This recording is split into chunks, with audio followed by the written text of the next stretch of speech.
VikesNow, I am Dustin Baker. We are about 2 weeks from the 2025 NFL Draft, where the Vikings have four picks for now. 15 days to be exact. We are here with Paul Allen, the voice of the Vikings, and I'm also got Yannick Eckhart with me, the editor of Purple PTSD. Paul, we're going to start with you, sir. Welcome to the show. A year ago today is when we had you on last for the very first time. It's kind of ironic the timing. How are you?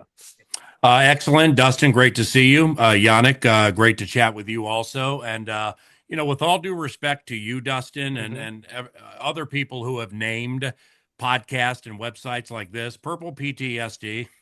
I mean that's a fantastic name. Seriously. Yeah, we got that off the ground about 7 years ago. Yeah, so Hmm. the namesake is pretty fantastic. Yannick, how are you? I know you got an important soccer match around the bend here, but how are you otherwise? Oh, pretty good. Really excited for the draft.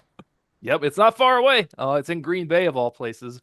Speaking of the draft, Paul, here's my first thing for you. As we try to formulate what the Vikings are going to do in round one with the most emphasis, I think identifying whether or not cornerback is already taken care of is kind of up for debate. And I think in order to understand if the Vikings go cornerback at 24 or if they trade back, we need to know if they will be interested in Jair Alexander if he's released or some of these Asante Samuel Jr. rumors. So, my first question to you, good sir, is do you expect the Vikings to have interest or sign Jair Alexander or Asante Samuel during or after the draft?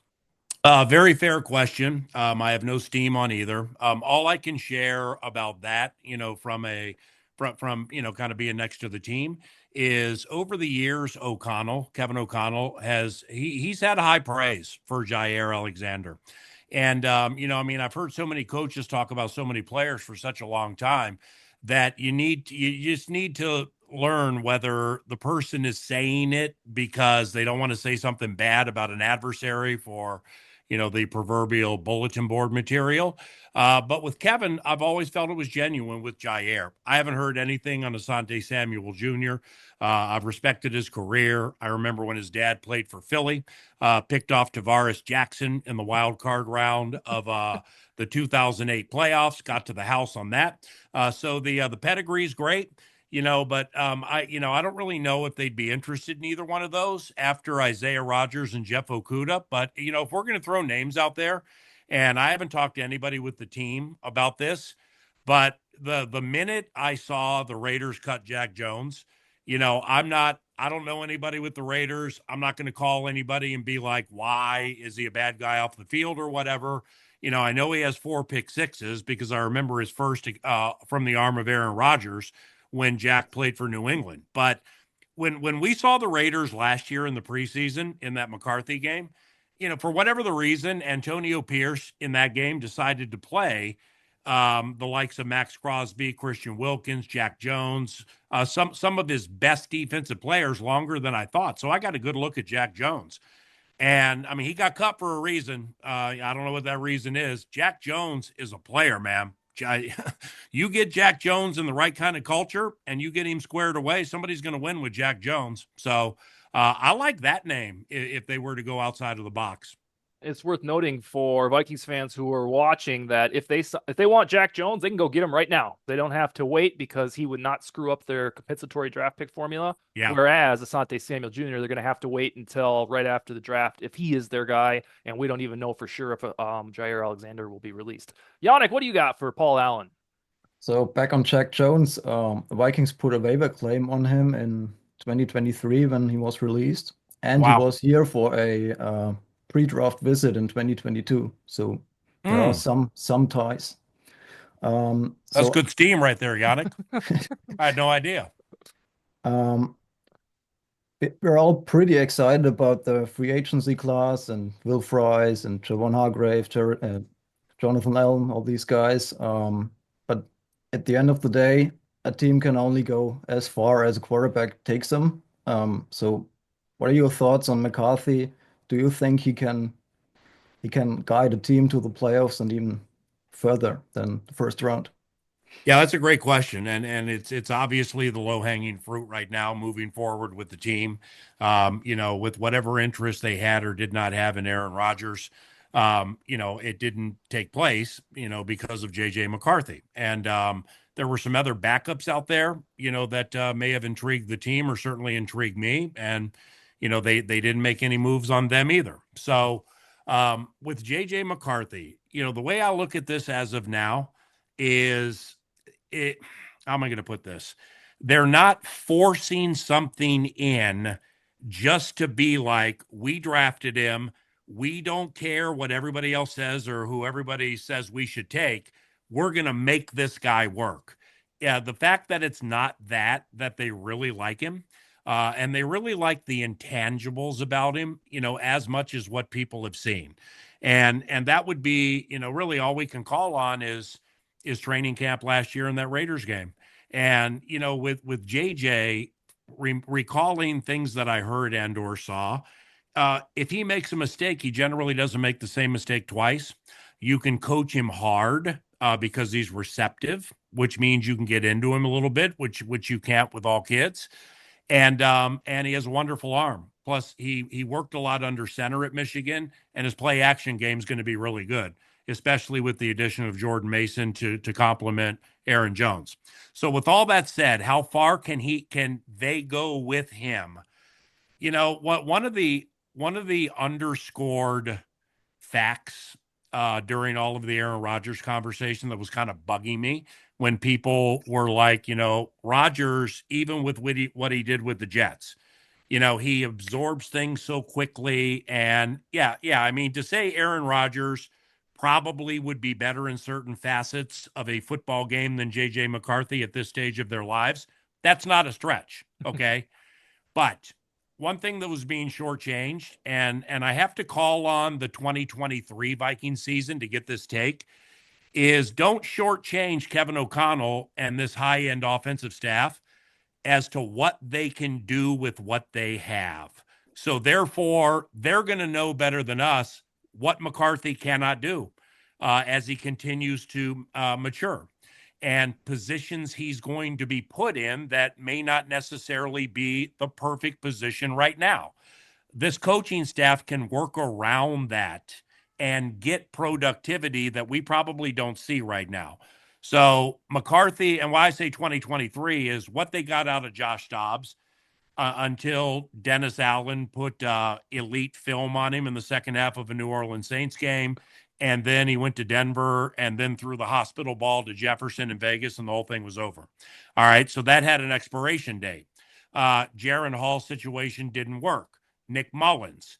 Nick belongs in the league as a backup for many, many years. Let's not forget that O'Connell and this staff got 400 some odd yards out of Nick Mullins several games. Now, Nick threw it away at the ends of games, and that kind of cost him. So look what they got out of Nick. So I'm not going to shortchange the staff and what they can do with McCarthy in all situations. And I think they're going to win a lot of games with him. Speaking of the staff, I want to ask you maybe about the front office, because every NFL draft last year was Michael Penix to the Falcons, which almost ruined the quarterback dominoes for the Vikings. Every year there's a shocker.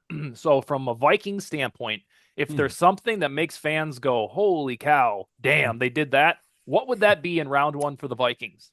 Wow. Okay. So I think we fairly have to take off the board any offensive lineman, any defensive lineman, specifically defensive tackle 3 technique, and probably any secondary member, including safety, because I don't think that'd be that big of a shocker. Wow. I'm going to say tight end. And here's why. Johnny Munt's gone. And, Oliver and Hawkinson, especially Hawkinson, make a lot of money. And so therefore, when I was at the Indianapolis Scouting Combine, a lot of people were focused on running back and 3 technique and tackles and things like that, and rightfully so, because all that situation's deep. But I started to really catch wind about how deep the tight end class is. And a couple of years ago, when Dalton Kincaid and Sam Laporta and Tucker Kraft, that tight end draft, I mean, that was unbelievable. Luke Musgrave, he hasn't done much yet, but he still might. I mean, shoot, the Vikings got Ben Sims, undrafted from Baylor, and he got plucked off the practice squad and basically has played in every Packers game since he left. That's how deep that draft was with tight ends. I'm not saying it's that, but the 2 up top, the Penn State kid and the Michigan guy. I mean, they're going to be really, really good. I mean, high end good. So you take those two, and then you get a little deeper. I think this is a 6 to 12 deep tight end draft where you can use them now for multiple reasons. I think that would be maybe not a shocker, but I think people would go, "Whoa, where'd that come from?" And then the connection there between Colston Loveland, the Michigan one, that was JJ McCarthy's tight end Right. in the national championship.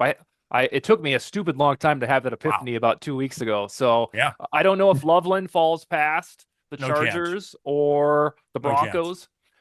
But in terms of a first round shocker, it'd pretty much have to be Loveland or Warren, or I guess it'd be a real No. shocker if they got Fannin. No, it could be tight end 3 or 4, Okay. because just think of the draft last year and all the quarterbacks that went, and then the first defensive player went what, like 13, 14, 15, 16.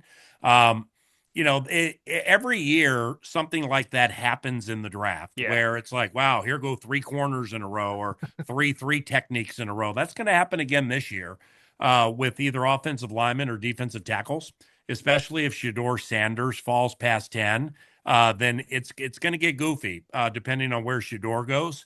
But to get that, I'm telling you that there are some really good tight ends, and I'm not pretending like I'm breaking down all 22 on these rookies. Mm-hmm. My takes are predicated off people I've met in the NFL over the last 2 decades, who I talk to. They know they can trust me, and they don't necessarily put me on, hey, we're going to do this, but they kind of lay out the crumbs with the position groups as to what they think are really good.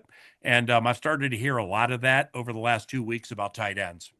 If Amari Hampton, running back of North Carolina, was there at 24, would you be astonished that the Vikings took the plunge there? I love that. You know what? See, and I mean, maybe running back would be part of your shocker conversation. But it's in 2020, and I think I shared this with you last year, man. It's when I was at the combine right before the pandemic. All you could hear from everybody who mattered was this is going to be the deepest wide receiver draft in the history of the NFL. And when you get back to like Darnell Mooney in the 5th round, and I think Gabe Davis was a deep pick. I mean, shoot, it was right. I mean, there were some. It went deep. But old schoolers like me need to see that a little bit. Well, we saw it, and obviously Jefferson came out of it, and he's on a Hall of Fame trajectory. This year with running backs, I mean, I heard it as loud about the running backs. In fact, I was told it might have been Jordan Reed from ESPN, and I really trust him. That there are 30 that are going to be taken. I mean, it's going to be in the 20s, and a lot of them are going to play immediately. Saturday picks, what would be rounds 4 on, that you're going to get guys there who are going to jump in immediately to the perfect fit, and it's going to work. So, and that North Carolina guy, man, if you like him, you're now about the 9th person who I respect who has told me how much they love him. I mean, I couldn't even remember his name when I got back from the combine because everybody there kept saying North Carolina running back, North Carolina running back. So I didn't even look up his name. So then I get back 9 to noon and I'm going to share the steam that I got and not say where it came from. And I'm be like that North Carolina running back. And I didn't even know his name until maybe early March. But I've heard awesome things about him. Yep, you got 9 and 10 on this show. Yannick and I would not be upset one iota if he's the Vikings pick, especially after O'Connell said last week at league meetings that we want to transform this offense into a running operation. They've said they wanted to improve the run game before in back-to-back off seasons, but they've never come out and said we want to run the ball. So I think there might be a little bit of a shift. Yannick, what's next for Paul Allen? And Kwesi even said they want to be able to run the ball 40 times if necessary. So maybe Hampton is the guy. My next question is about free agency. We've seen all these sweet additions, Will Fries, Hargrave, Elm, Rogers, whatever, or Jordan Mason, and could count Jordan Mason, the trade acquisition. Which one of those guys was your favorite newcomer? Yannick, let me ask you a question first. Where are you from? Germany. How did you become a Vikings fan? So my first season of watching football was in 2012, and Adrian Peterson, of course. MVP. And then you hear Paul Allen scream, and he's loose, and there you Now go. people are going to think I asked that question because I actually knew that, which I didn't. but you're very kind. I'm glad you like the calls, man. Wow.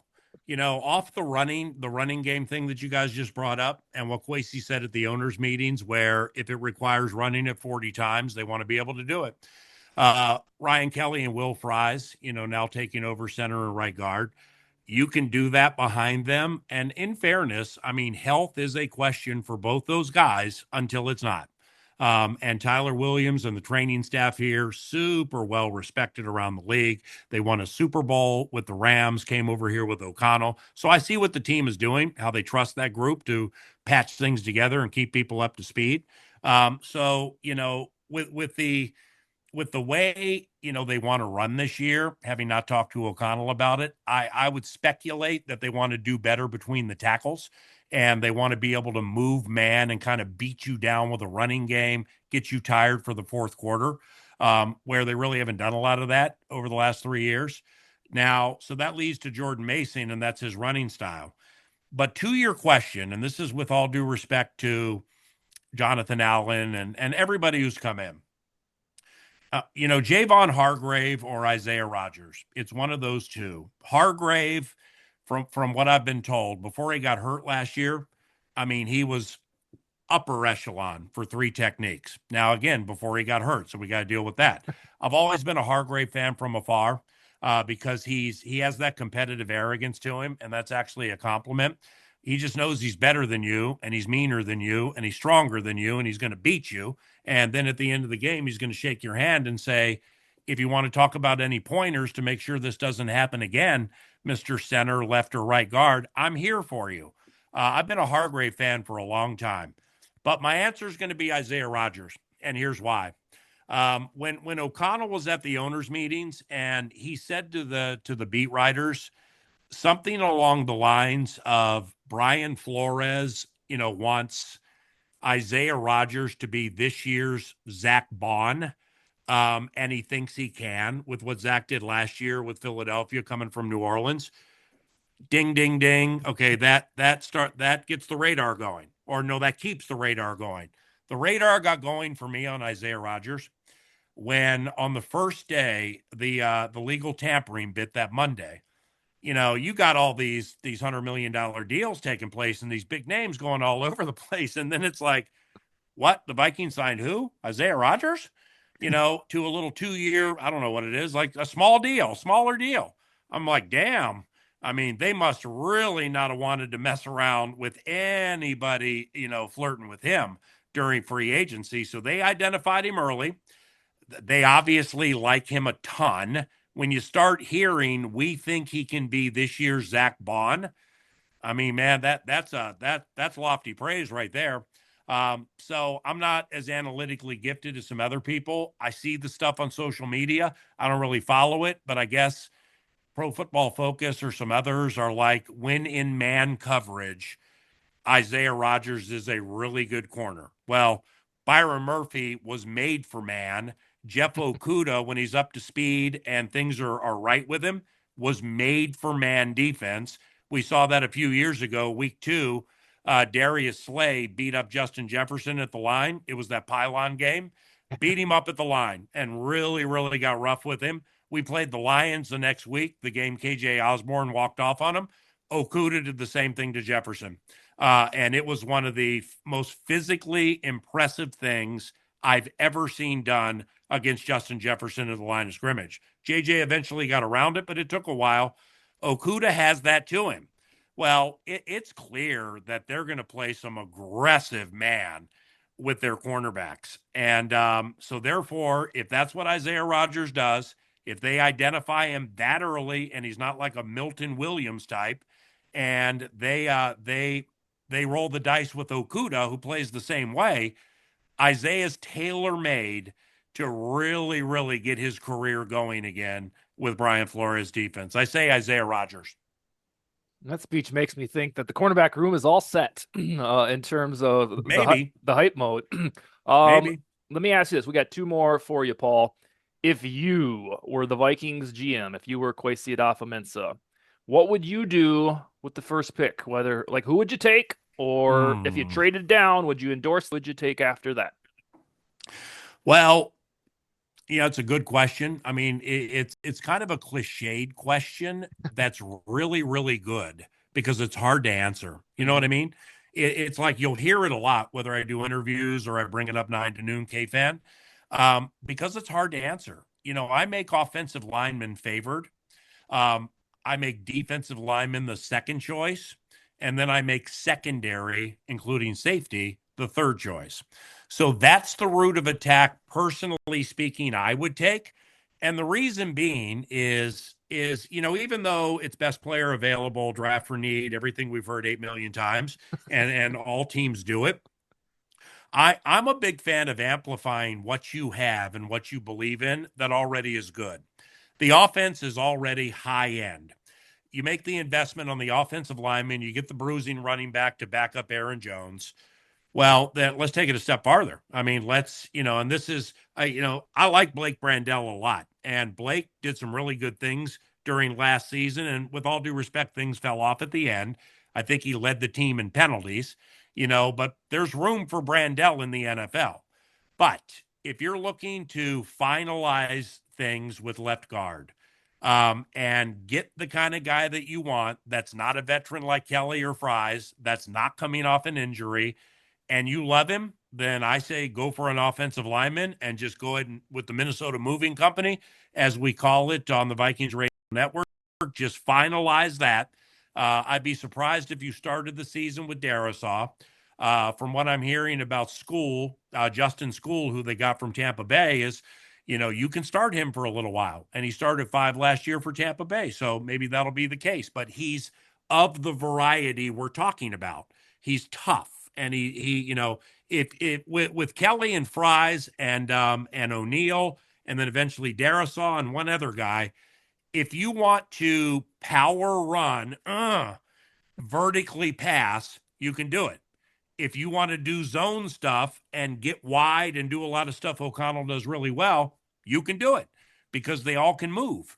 It may require one more offensive lineman. And if you're going to take one, unless you're going to get sneaky with it with one of those 4 picks and you're like, well, we're just going to wait and wait and wait. And there's one that we absolutely love. Okay, God bless you. Because the draft has to be better in certain spots than it's been the last 3 years. And in fairness, that's about the only way to put it. So I'm on offensive linemen. Would that would that involve a trade back if you were in charge so you could get more picks? No, No. if anything, crazily, the guy I like, I think it actually might involve a trade up, and I'm not sure you can do it because of the picks or lack thereof. Mm-hmm. I liked Gray. Okay, here's the deal: Gray Zabel. Mm-hmm. If you look back over the years at the players at the Senior Bowl, who a majority of the right people say won the week, they're always good in the NFL. Always. Gray Zabel's that guy. He won the week at the Senior Bowl, so now he's on my radar. So then I go to the combine and I start poking around about Gray Zabel. I get the right people to tell me they like him a lot. Last week, 9 to noon KFAN, I had his coach, Tim Polasek, on the radio show to talk about a bunch of things, but including Gray Zabel. When Tim said to me, because Tim was the offensive coordinator for Carson Wentz about a decade ago when Carson was the quarterback at NDSU. And then Polasek left, came back, and now he's the head coach, won a national championship last year. Really enjoyed him on the radio show. He shot straight with me, man, when he's like, because he's talking to all the GMs and all the coaches. So I'm not the one who's going to be like, hey, was it Jim Harbaugh who said this? Was it Zach Taylor who said this? I'm just going to weave my way between it and use discernment to get hopefully to the answer. But when he told me the conversations he's having with these executives and coaches reminds him of Carson Wentz, I think in 2014, something like that, right around there. That indicates like Wentz was considered to be a quarterback in the low 20s to the teens. And then all of a sudden he went second or third. Well, one of those two. He shot up. Coach Polasek senses the same things happening with Gray Zabel. That, he's widely thought of to be early second round, mid 20s, low 20s, maybe. but that ain't going to be the case. That might not be the case. That's my guy. I like Gray Zabel a lot, and I think he'd fit beautifully here. I would love for the Vikings to find their way to maneuver their way to get him. And you know what? I just hit me is I have not shared this take 9 to noon KFAN. So I think I've said a couple of times I know who I like, but I'm not sharing it until the week of the draft. Well, when Dustin Baker and Yannick call, then they get for whatever it's worth my 10 to 10 steam and opinion, and that's who I like. Gray Zabel, and unless I get told who they're going to draft, which is a long shot, I'm not changing my opinion up to the draft. Well, we will take it. Thank you, Paul. Let's see, Yannick. One more thing for Paul Allen. Yeah. What do you predict for the first pick in the draft? Now we've heard who you want, who you That's would tough. love, but Well, that's tough because of everything that I'm being. I don't know if they like Gray Zabel. All right, because I don't. I've backed off how close I am to the organization in certain ways. Okay, when the O'Connell Adolfo-Mensa regime came in, I'm just like, I'm going to back away from some things, and just these friendships are going to be born organically, not necessarily on my terms, but it's going to be different than the way I've done it over the last X amount of years. Now, that also means that, I may not have some of the access to who they're going to draft the way I did for like 20 years, when I'd go on the Power Trip morning show and like haven't mentioned the name Anthony Barr one time in 3 months. And then all of a sudden it's like, well, all right, Paul, it's up to you. Who are the Vikings going to take? Well, I think they're going to take Anthony Barr, UCLA. And everybody's like, where the hell did that come from? Nobody's talked about him, including you, period. It's because I was put on the right answer. I don't need that anymore. I like riding my own discernment and following the crumbs up to the draft. So Gray Zabel is the one I'd like him to take. The guard from Alabama, I don't know if they like him or not, but I like him.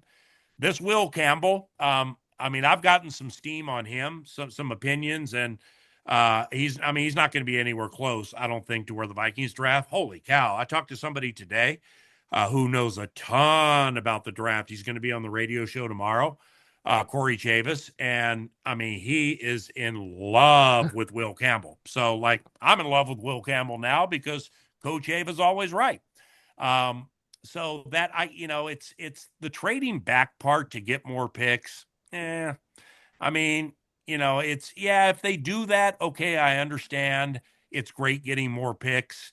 I want Kwesi and his group to do a lot of damage on Thursday and Friday. And then with Saturday, there I'm sure things will get better around here moving forward with some of these 4th, 5th, 6th, and 7th round picks.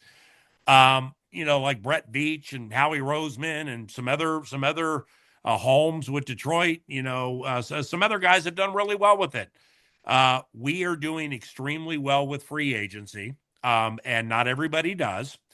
And the fact that we have money to spend every year is like novel, where we used to be looking for nickels and dimes between couch cushions just to get a backup guard. So that's really cool. And Kwesi and his staff get a lot of credit for that.